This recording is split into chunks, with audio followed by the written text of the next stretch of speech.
You so much. Yes. And ఇప్పుడు all cameras focus here. రెండు వచ్చేయండి ఇటు.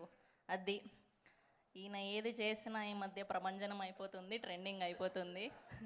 ఓకే పృథ్వీ గారు, సో మీ ఫాదర్తో మీకున్న రిలేషన్ ఎలాంటిది అండ్ స్వీటెస్ట్ మెమొరీ ఏంటి? డిస్క్లైమర్ ఏమైనా చెప్పమంటారా? ఇప్పుడు వద్దులేండి, మీకు అర్థమై ఉంటుంది ఆల్రెడీ. స్వీటెస్ట్ మెమరీ అంటే మాది ఇప్పుడు ఇక్కడ డైరెక్టర్ గారు ఉన్న ధనరాజు గారిది మాది ఒకే ఊరు, తాడేపల్లిగూడెం. స్వీటెస్ట్ మెమరీ ఏంటంటే ఎక్కువ మా నాన్నగారు రేలంగి గారితో, సీనియర్ యాక్టర్ రేలంగి గారు ఇంటి పక్కెళ్ళే మాది. అక్కడ వాళ్ళిద్దరికీ బాగా ఫ్రెండ్షిప్ ఉండేది.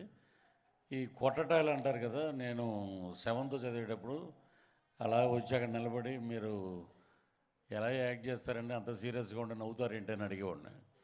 ఇది ఆయన మా ఫాదర్ కలిసినప్పుడు చెప్పేవాడు, చితగొట్టేవారు.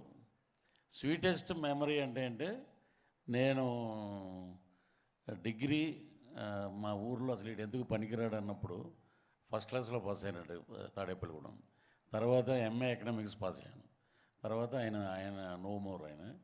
సో నువ్వు ఎంఏ పాస్ అయితే అప్పుడు చెప్దాం లేరు అన్నారు, ఆయన లేరు. అదే నాకు ఎప్పుడు వెలితిగా ఉంటుంది.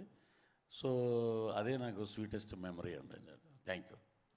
థ్యాంక్ యూ అండి, thank you so much. Sorry. Yes. And ఇప్పుడు one of the finest actors and finest